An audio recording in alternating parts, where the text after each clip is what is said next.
প্রাপ্ত বেতনে পরিবার চালানোর আমল এবং দারিদ্র্য কাটানোর আমল নিয়ে বলবেন। প্রাপ্ত বেতনে পরিবার কিভাবে চালাবেন এবং অভাব কিভাবে দূর করবেন? উত্তর হলো, চাহিদা যত কমায় ফেলতে পারবেন অভাব তত তাড়াতাড়ি দূর হয়ে যাবে। এটাই হলো আমল, এটাই হলো বেসিক্যালি আমল, যে আমাদের চাহিদা যদি আমরা একেবারে সীমিত করে ফেলতে পারি। নাই তো নাই, আলহামদুলিল্লাহ, না হলে তো খাইলাম না, আমার কেন হাও চাষ করতে হবে, কেন আমার পেরেশান হইতে হবে, আমি হলাম না। যখন মানুষ চাহিদাকে আস্তে আস্তে কমাবে, এক্সপেকটেশন কমাবে, তখন তার কষ্ট অটোমেটিক দূর হয়ে যাবে। দেখেন আমাদের কত অভিযোগ, তাই না? কত অভিযোগ। আমি আমার যে ফেসবুকে একটা লেখা কদিন আগে লিখছিলাম, আমার ছাত্র জীবনে এক বাড়িতে লজিং ছিলাম মাদ্রাসা থাকাকালীন সময়ে। আমার হঠাৎ করে মনে হলো সেই ফ্যামিলিটার কথা, যে এমন ঠুনকো ঘর, যে এখন এরকম ঘর চোখেই পড়ে না, এইরকম ঠুনকো গ্রামে গঞ্জে এখনো কোথাও আছে নিশ্চয়ই।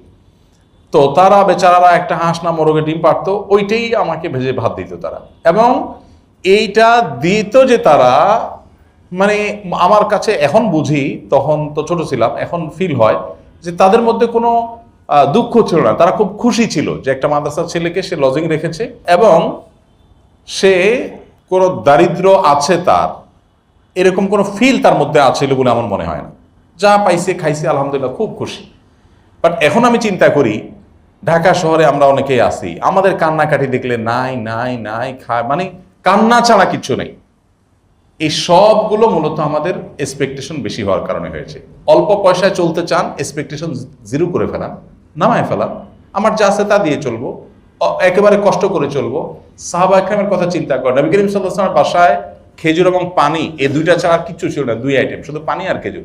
মাসকে মাস গেছে, চুলায় আগুন জ্বলেনি, চুলায় আগুন। চিন্তা করেন, এক সপ্তাহ রান্না করা খাবার না খাইলে আমরা পাগল হয়ে যাব।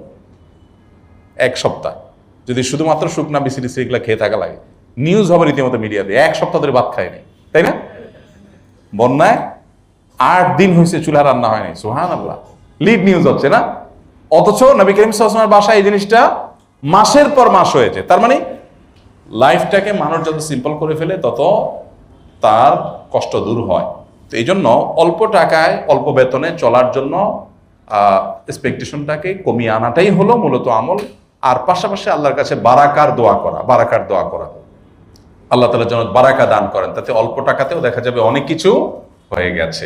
সেই দোয়াটা করা এবং বারাকা লাভের আমলগুলো করা। আল্লাহ তাআলা বলেছেন, ওয়ালাউ আন্না আহলাল কুরা আমানু ওয়াত্তাকাউ লাফাতাহনা আলাইহিম বারাকাতিম মিনাস সামা।